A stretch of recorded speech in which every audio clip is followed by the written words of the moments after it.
언젠가 어떤 분의 진주에 대한 글을 본 적이 있습니다.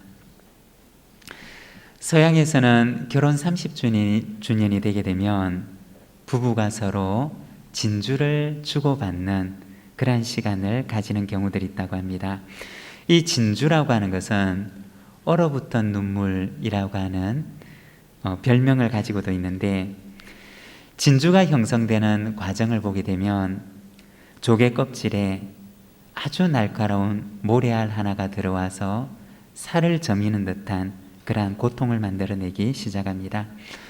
그러면 이 조개는 그 고통으로 인해서 피와도 같은 낙하라고 하는 물질을 뿜어내는데, 이 물질을 통해서 날카로운 모래 때문에 생긴 상처를 감싸고 자기를 치료한다고 합니다.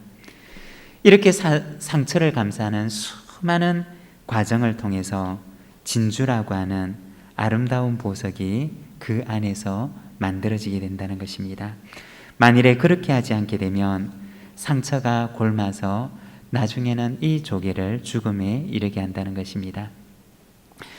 결혼 30주년을 맞이하는 부부는 모진 고통을 다 이겨내고 사랑이 진주처럼 빛난다라고 하는 의미에서 진주를 서로 교환한다고 합니다. 부부로 살아가는 생활뿐만 아니라 우리가 살아가는 인생에도 조개 껍질 속을 파고 저미르드는 날카로운 모래알처럼 때로는 우리의 인생 가운데 고통의 모래알이 찾아와서 우리를 아프게 만드는 경우들이 있습니다. 그럴 때면 우리는 마음속에 왜 나한테만 이런 일이 일어나지? 왜 나만 이렇게 힘들지? 라고 하는 생각이 들 수 있습니다.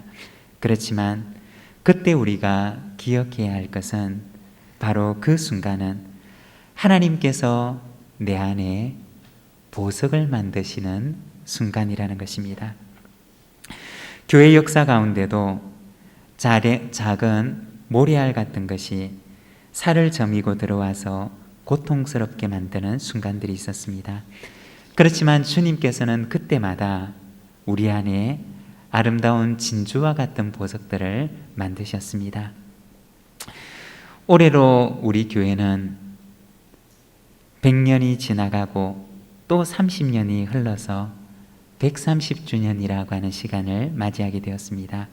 그리고 우리는 코로나 시대라고 하는 아픈 모래알이 우리 안에 들어와서 힘겨운 시간들을 보내고 있습니다. 그렇지만 하나님께서는 이 시간을 통해서 주님의 몸된 교회 가운데 진주처럼 아름다운 보석을 만드시는 줄로 믿습니다. 우리의 인생 가운데도 시련이 있지만, 그러나 그 시련의 시간은 하나님께서 내 안에 보석을 만드는 시간입니다. 내 안에 보석이 완성되는 그날까지 우리가 눈물로 하나님 앞에 기도하며 더 아름다운 보석을 우리의 삶 속에 만들어내는 우리 모든 믿음의 가족들의 삶이 되시기를 바랍니다. 오늘은 우리가 갈라디아서 5장 22절과 23절 성령의 열매에 대한 말씀을 우리가 묵상을 하는데, 우리 갈라디아서 5장 22절과 23절 말씀 어떻게 잘 외워지시나요? 우리 자막을 보면서 혹은 암송하실 수 있는 분들은 마음속으로 우리 갈라디아서 5장 22절과 23절 말씀 같이 한번 읽고 암송하겠습니다. 함께 읽겠습니다. 오직 성령의 열매는 사랑과 희락과 화평과 오래 참음과 자비와 양성과 충성과 온유와 절제니 이 같은 것을 금지할 법이 없느니라. 아멘. 여러분, 이 말씀을 우리가 살아가면서 말씀을 묵상하되 그냥 쭉 묵상하는 것이 아니라 이 9가지 열매가 되는 말씀들을 하나하나 그 의미를 생각하면서 하나님, 우리 속에도 이와 같은 보석처럼 아름다운 성령의 열매들이 맺히게 하여 주시옵소서 라고 기도하는 시간들이 되시기를 바랍니다. 언젠가 이 성령의 열매라고 하는 것을 장독에 비유한 어떤 분의 말씀을 들은 적이 있습니다. 성경의 열매 가운데 첫 번째 열매인 사랑은 장독에 있는 뚜껑과 같다는 것입니다. 여러분, 장독에 뚜껑이 없다고 생각을 하면 그 안에 음식물을 담을 수가 있을까요? 뚜껑이 없는 장독 속에는 어떤 음식도 담을 수가 없습니다. 설사 음식을 담는다고 해도 그 음식이 제대로 보관될 수가 없습니다. 뚜껑이 잘 닫혀 있을 때 장독 안에 있는 음식물들이 이렇게 신선하게 또는 잘 숙성되어서 많은 사람들이 함께 즐거이 나누어 먹을 수 있는 음식이 되는 것입니다.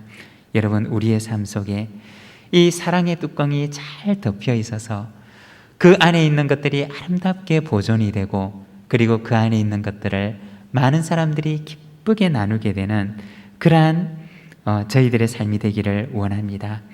그리고 성령의 열매 가운데 마지막 9번째 열매인 절제는 무엇과 같으냐? 장독의 밑을 발치는 밑과 같다는 것입니다. 뚜껑이 있어야지만이 그 안에 있는 음식이 잘 보관되는 것처럼, 또한 장독에 밑이 든든하게 받치고 있어야지 그 안에 있는 음식물이 새어나가지 않고 또 잘 보관되는 것입니다. 밑이 없으면 밑 빠진 독이 되어서 아무리 그 안에 좋은 것을 담는다 할지라도 모두 다 밑으로 새어나가 버려서 아무것도 없는 빈 장독이 되고 마는 것입니다. 여러분, 우리의 삶 속에 사랑의 뚜껑을 잘 덮고, 또한 그 아래에는 절제의 밑이 든든하게 받쳐서 우리 인생의 아름다운 것들로 가득 채우는 저희들의 삶이 되기를 간절히 소망합니다. 우리가 갈라디아서 5장의 말씀을 같이 읽었는데, 여기에 나와 있는 성령의 9번째 열매 절제라고 하는 것은 원어 성경에 보면 앵크라테스라고 하는 단어를 사용합니다. 이 앵크라테스라고 하는 단어는 두 개의 말로 이루어져 있는데, 앵이라고 하는 말과 크라테스라고 하는 말로 이루어져 있습니다. 앵이라고 하는 말은 영어로는 in이라고 하는 뜻입니다. 우리말로는 안, 속 혹은 내면이라고 하는 뜻을 가집니다. 그리고 크라테스라고 하는 말은 강함 혹은 힘이라고 하는 의미를 가지고 있습니다. 그래서 앵크라테스라고 하는 이 절제라고 하는 말의 뜻은 사람의 내면 속에 있는 힘이라고 하는 의미를 가지는 것입니다. 사람 속에 있어서 그 안에서 자기를 지켜내는 힘을 가리켜서 이 절제라고 이야기를 하는 것입니다. 오늘은 우리가 고린도전서 말씀을 통해서 이 절제에 대해서 함께 말씀을 묵상하고자 합니다. 절제란 어떠한 것이냐? 그리고 하나님께서는 우리의 삶 속에 어떠한 절제의 열매를 맺기를 원하시는가? 우리가 말씀을 묵상하고 그리고 하나님 앞에 기도하는 시간이 되기를 원합니다. 먼저 첫 번째, 절제라고 하는 것은 자신의 욕망으로부터 자기를 지켜내는 힘을 가리키는 것입니다. 여러분, 절제가 무엇이라고요? 자신의 욕망으로부터 자기를 지키는 힘입니다.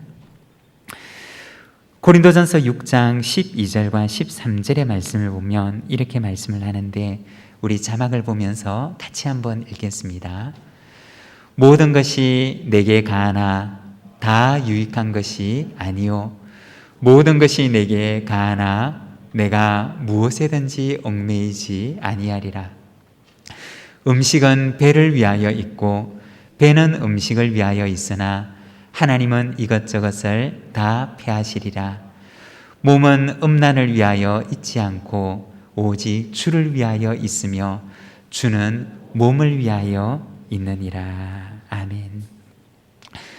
여기 보면 사도 바울은 고린도 교회 성도들에게 편지를 할 때, 여러분, 모든 것이 다 가하지만 모든 것이 다 유익한 것은 아닙니다 라고 얘기를 합니다. 그러면서 고린도 교회 성도들에게 이 절제의 삶을 부탁하는 것입니다. 13절에 보면 몸은 음란을 위하여 있지 않고 오직 주님을 위하여 있습니다 라고 얘기를 하면서 고린도 교회 안에 있었던 음란의 죄, 그리고 무절제한 삶에 대해서 바울은 그들을 책망하고 또 권면하는 것입니다. 바울은 고린도 교회 성도들에게 하나님께서 주신 자유를 가지고 방종의 기회를 삼거나 자신의 욕망을 채우는 수단으로 삼지 않기를 원했던 것입니다. 오직 우리의 몸을 주님을 위해서 절제하며 하나님의 영광을 위하여 살아가기를 당부했던 것입니다. 절제라고 하는 것은 무엇이냐? 절제는 하나님께서 주신 자유를 가지고 육체의 기회로 삼지 않고 절제하면서 자기를 지키는 내면의 힘을 가리키는 것입니다. 우리가 성경을 보게 되면 잘 절제하면서 하나님 앞에서 자기를 잘 지켰던 사람이 있는 반면에 자기를 절제하지 못하고 하나님 앞에서 자기를 지키지 못했던 사람들의 이야기를 또한 우리에게 보여줍니다. 먼저 우리가 잘 아는 요셉이라고 하는 사람은 하나님 안에서 자기를 잘 지켰던 대표적인 사람입니다. 창세기 39장 4절과 5절의 말씀을 보면 이렇게 말씀을 합니다. 요셉이 그의 주인에게 은혜를 입어 섬김에 그가 요셉을 가정총무로 삼고 자기의 소유를 다 그의 손에 위탁하니 그가 요셉에게 자기의 집과 그의 모든 소유물을 주관하게 한 때부터 여호와께서 요셉을 위하여 그 애굽 사람의 집에 복을 내리심으로 여호와의 복이 그의 집과 밭에 있는 모든 소유에 미친지라. 여기 창세기 39장의 말씀을 보게 되면 요셉이 얼마나 믿을 만한 삶을 살았는가 라고 하는 것을 보여줍니다. 요셉이 보디발의 집에 있을 때 보디발은 자기가 돈을 주고 샀던 종이었음에도 불구하고 이 요셉을 그 가정의 총무로 삼습니다. 그리고 자신의 소유를 다 맡기고 이 요셉의 손에 위탁했다라고 이야기를 합니다. 요셉의 집에서 보디발의 집에서 살았던 요셉의 모습을 보여주는 것입니다. 그리고 이 요셉이 나중에 감옥에 갇혔을 때는 간수장이 요셉에게 일들을 맡기는데 요셉에게 맡긴 것들에 대해서는 그가 다시 살펴보지 않았다라고 성경에서 기록을 하고 있습니다. 그만큼 이 요셉의 삶은 사람들에게 믿을 만한 삶이었다는 것입니다. 요셉에게 맡겼던 것은 그 누구도 의심하지 않고 그 누구도 다시 돌아볼 필요가 없을 만큼 그는 모든 사람들에게 믿을 만한 신임을 받는 삶을 살았던 것입니다. 어떻게 요셉은 가는 곳마다 사람들에게 그와 같은 신임을 얻을 수가 있었던 것일까요? 그것은 그 안에는 자기를 지켜내는 힘이 있었던 것입니다. 요셉은 자기가 어떤 권세를 얻고 혹은 어떤 권한을 가지게 됨에 따라 자신에 있는 욕망을 방종하게 자기를 내어 맡기지 않았던 것입니다. 하나님 안에서 자기를 절제할 수 있었고 자기를 지키는 힘이 그 안에 있었기 때문에 사람들은 누가 보든지 보지 않든지 간에 이 요셉을 믿고 신뢰할 수가 있었던 것입니다. 요셉은 사람들에게 눈가림만 하는 식으로 살았던 것이 아니라 하나님 앞에서 자기를 지키는 삶을 살았던 것입니다. 그래서 그러한 요셉이었기에 누가 그 곁에 서서 그를 지키고 감시할 필요가 없었던 것입니다. 보디발의 아내가 어느 날 그를 찾아와서 유혹하지만 그러나 요셉은 그 유혹에 넘어가지 않습니다. 왜냐하면 그는 하나님께서 그를 보고 계신다는 사실을 알고 있었고 하나님 안에서 자기를 지킬 수 있는 절제의 힘을 그 안에 갖추고 있었기 때문이었습니다. 물론 그가 누명을 쓰게 되지만 그는 누가 보든지 보지 않든지 간에 언제나 하나님 앞에 자기를 지키는 삶을 살아가게 됩니다. 세상 속에서 살아가는 요셉의 삶의 태도를 한마디로 얘기를 한다면 그것은 절제의 삶이었던 것입니다. 사람들이 보든지 보지 않든지 하나님 앞에서 자기를 지켜낼 수 있는 내면의 힘을 가진 삶을 살았던 것입니다. 여러분, 이것이 바로 세상 속에서 살아가는 그리스도인의 삶의 모습이라는 것입니다. 골로새서 3장 22절의 말씀을 우리가 자막을 보면서 같이 한번 읽도록 하겠습니다.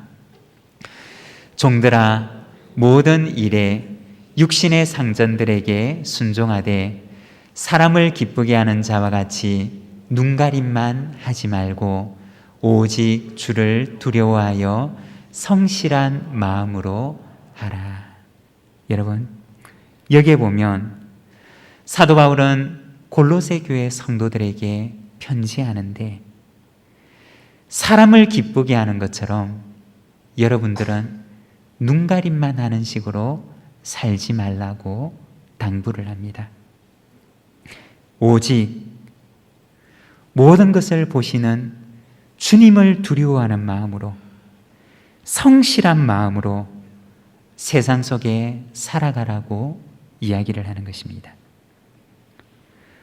누가 보든지 보지 않든지 사람의 시선과 눈을 의식하는 것이 아니라 하나님 앞에서 자기를 지키는, 하나님 앞에서 주님을 두려워하는 마음으로, 성실한 마음으로 자기를 지키는 힘을 가진 삶을 살아갈 것을 부탁했던 것입니다.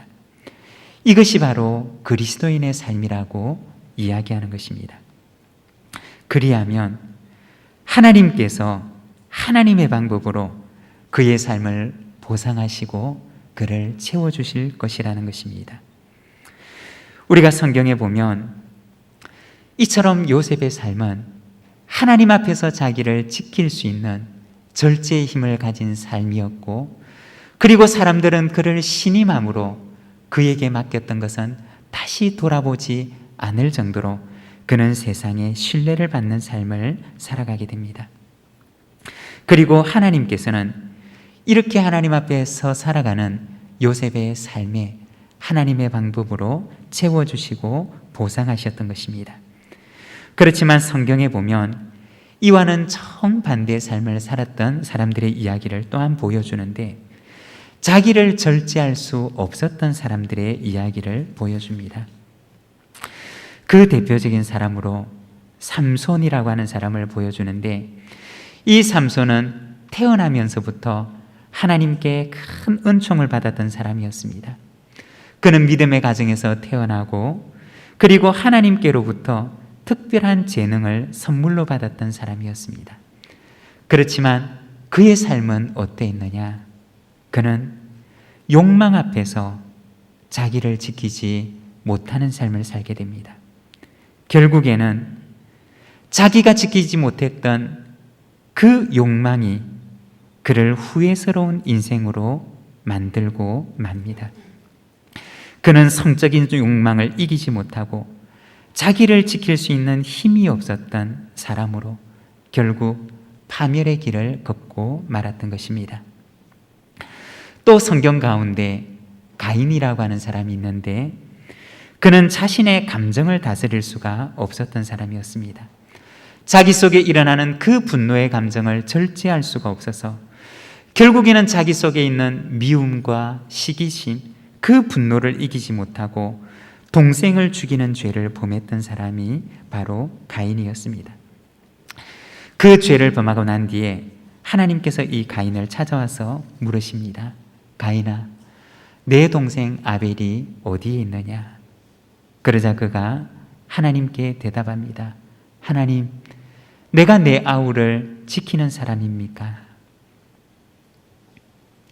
이 가인은 아무도 보지 않는다고 생각을 하고 자신의 분노의 감정을 억누르지 못하고 절제하지 못하고 하나님 앞에 죄를 범하고 그로 인해서 그의 인생이 하나님을 떠난 삶을 살고 말았던 것입니다. 우리가 성경을 보게 되면 자기를 잘 절제하며 하나님 앞에 자기를 지켰던 사람과, 그리고 자기를 절제하지 못하고 하나님 앞에서 자신의 내면을 지킬 수가 없었던 사람들의 이야기를 들려주고, 그리고 그들이 살았던 인생의 결과는 결국 전혀 다른 길로 그들을 인도했던 것을 우리에게 보여줍니다. 절제라고 하는 것이 무엇이냐? 절제는 자기를 지키는 힘입니다. 자신의 욕망으로부터, 자신의 감정으로부터, 자신의 분노로부터 자기를 지켜내는 힘을 가리켜서 바로 절제라고 하는 것입니다. 사랑하는 여러분, 하나님 안에서 자기를 지키는 절제의 힘을 가진 하나님의 백성이 되시기를 바랍니다. 그리할 때 하나님께서 그 사람을 귀하게 사용하시는 줄로 믿습니다. 그리고 두 번째, 절제라고 하는 것은 공동체의 덕을 위해서 자기를 지키는 힘입니다. 고린도전서 10장 23절과 24절의 말씀, 우리 자막을 보면서 함께 읽겠습니다. 모든 것이 가하나 모든 것이 유익한 것은 아니요, 모든 것이 가하나 모든 것이 덕을 세우는 것은 아니니 누구든지 자기의 유익을 구하지 말고 남의 유익을 구하라.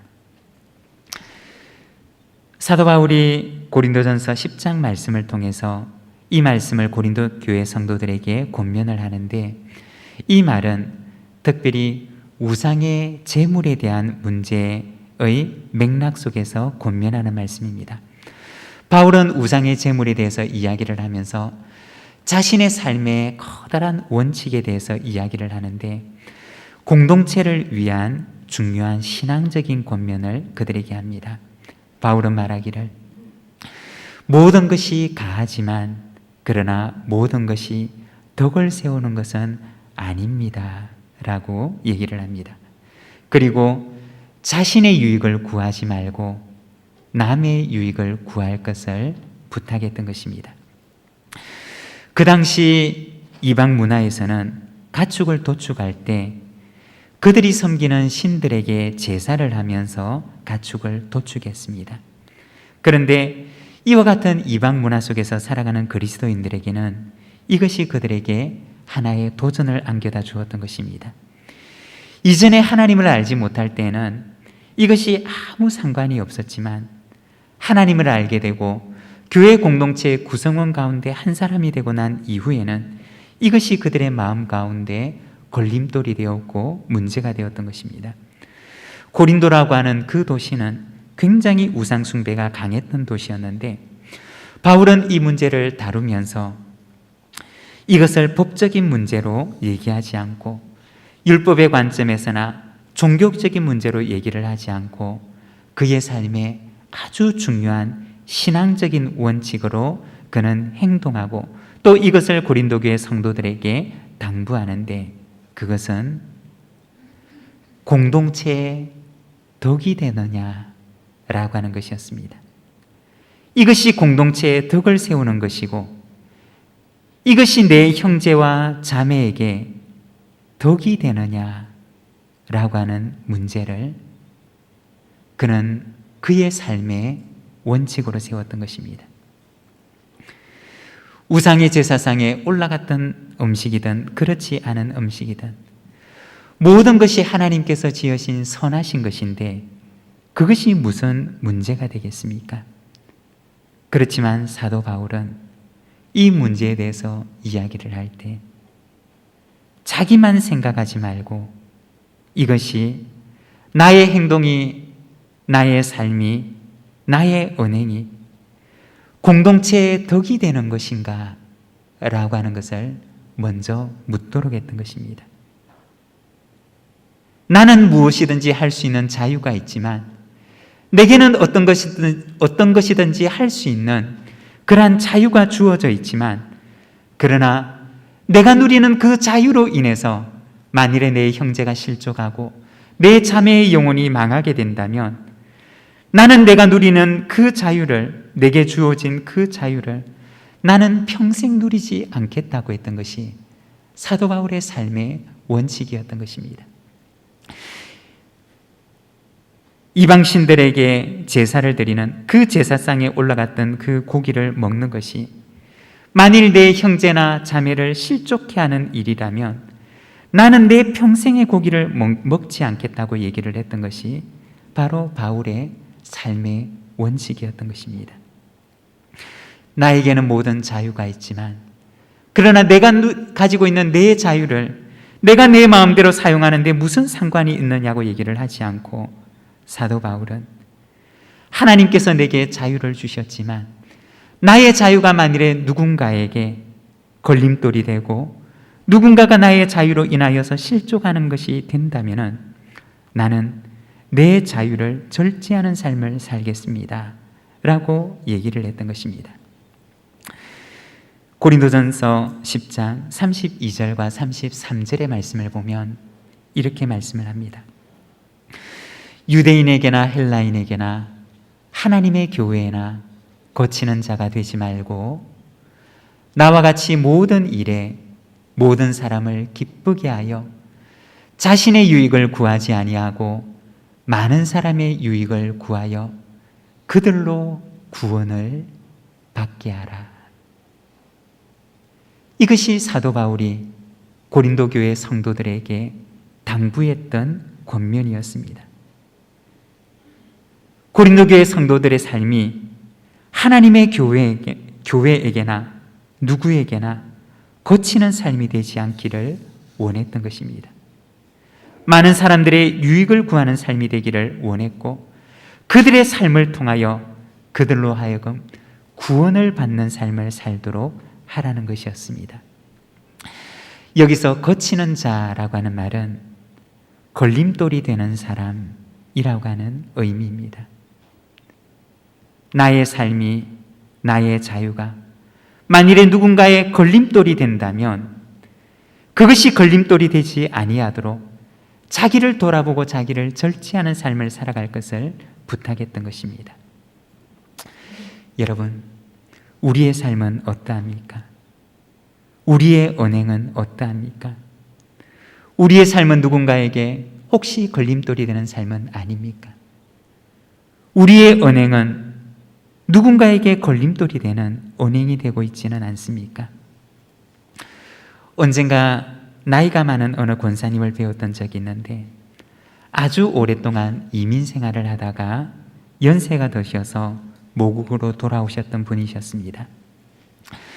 젊은 집사님이 섬기는 구역에 배정이 되셔서 거기에서 구역 생활을 하셨는데 그런데 섬기시는 젊은 집사님이 너무 힘들어하는 것을 보았던 기억이 있습니다.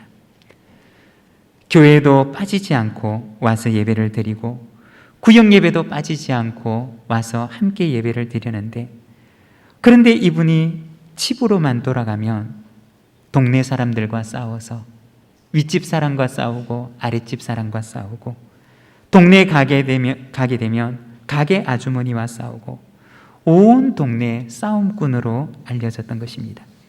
그래서 그 동네 사람들이 그 권사님만, 그 할머니만 지나가면 모두가 다 가까이 하지 않으려고 서로 피한다는 것입니다. 그 동네 사람들이 그 권사님이 어느 교회 다니는지 잘 알고 있고 그리고 교회에서 권사라는 사실도 잘 알고 있는데 그런데 아무도 그 동네 다니는 사람들 가운데 사는 사람들 가운데 그 아주머니와 친구가 되고 이웃이 되기를 원치 않았던 것입니다. 그 동네 가운데 그 이웃들 가운데 덕이 되는 삶을 살지 않았던 것입니다. 사도 바울의 삶의 원칙은 오늘 나의 삶과 나의 언행이 공동체와 이웃에 덕이 되는가를 물으라고 했던 것입니다.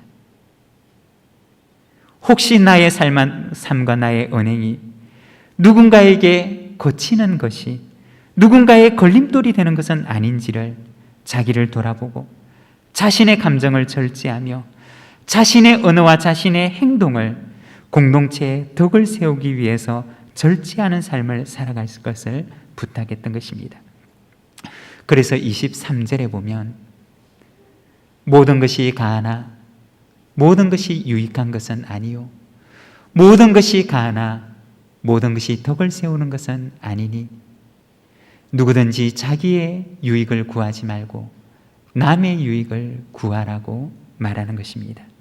사랑하는 여러분, 나의 유익을 구하지 말고 내 공동체, 내 형제와 자매의 유익을 구하는 삶을 살아가는 우리 믿음의 가족들이 되시기를 바랍니다. 내 감정이 내 것이라고 생각하고 내 마음대로 살아가는 것이 아니라 나의 언행과 나의 감정이 공동체의 덕이 되는 것이며 내 형제와 자매를 살리는 것인지를 돌아보며 내 이웃의 유익을 구하는 삶을 살아가는 저와 여러분의 삶이 되기를 소망합니다. 그리고 세 번째, 절제라고 하는 것은 무엇이냐? 하나님의 영광을 위하여 자기를 지키는 힘을 가리키는 것입니다. 고린도전서 10장 31절의 말씀 우리가 같이 한번 읽겠습니다. 그런즉 너희가 먹든지 마시든지 무엇을 하든지 다 하나님의 영광을 위하여 하라. 바울은 고린도전서를 통하여 부탁합니다. 그리고 우리의 마음속에 늘 이 질문을 가지고 살아가기를 당부합니다. 먼저 첫 번째, 공동체의 덕이 되느냐? 두 번째, 하나님께 영광이 되느냐? 무슨 말을 하든지 무슨 행동을 하든지 모든 일에 내 삶 속에 이 두 가지의 물음을 가지고 나를 절제하는 삶을 살아갈 것을 부탁했던 것입니다. 차에 보면 모든 차에는 브레이크라고 하는 장치가 있습니다. 이 브레이크라고 하는 장치는 차가 앞으로 나갈 때 때로는 필요에 따라서 그 차를 멈추어 세우는 역할을 합니다. 그런데 이 브레이크는 차를 멈추어 세우는 데 목적이 있는 것이 아니라 그 차가 더 안전하게 앞으로 잘 나아갈 수 있도록 하는 데 목적이 있습니다. 아무리 좋은 엔진을 달고 아무리 빠른 속도로 달릴 수 있는 차라 할지라도 브레이크라고 하는 장치가 없으면 그 자동차는 자신의 속력을 낼 수가 없습니다. 왜냐하면 안전하지 않기 때문입니다. 그 차에 브레이크라고 하는 장치가 있기 때문에 그 차는 마음껏 속력을 낼 수도 있고 그리고 목적지까지 안전하게 도착할 수가 있는 것입니다. 절제는 무엇과 같으냐? 바로 자동차에 있는 브레이크와 같은 것입니다. 이것이 내 삶을 억제하고 내 삶을 방해하고 내 삶의 진행을 가로막는 것이 아니라 이 절제가 있기 때문에 나의 순례 인생길이 안전하게 하나님 나라까지 이르게 되는 것입니다. 여러분, 우리 속에 이와 같은 절제의 열매가 있기를 원합니다. 우리의 삶의 뚜껑에는 사랑이라고 하는 뚜껑이 덮여 있고 그리고 그 아래에는 절제라고 하는 성령의 열매가 있을 때 그 안에 있는 나머지 것들이 아름다운 것들이 곱게 그리고 보존이 되는 것입니다. 여러분, 우리의 삶 속에 성령의 9가지 열매가 풍성하게 맺히는 삶이 되기를 원합니다. 사랑으로, 절제로 우리의 삶 속에 이 열매가 새어나가지 않도록 우리의 인생을 하나님 앞에 아름답게 가꾸어 나가는 우리 모든 믿음의 가족들이 되시기를 간절히 소망합니다. 오늘 우리에게 주신 말씀을 생각하면서 우리 함께 기도하기를 원합니다. 하나님 아버지, 우리 속에 절제의 열매가 있게 하옵소서. 이 절제의 열매가 없음으로 인해서 하나님께서 우리에게 주신 온갖 아름다운 것들이 그 속에 밑이 빠진 독처럼 그 안에 다 새어나가 버리는 저희들의 인생이 아니라 하나님 앞에 절제함으로 하나님께서 우리에게 주신 아름다운 것들을 우리의 이웃들과 함께 나누는 삶을 살아가게 하여 주시옵소서. 우리 시간 함께 기도하며 나가겠습니다.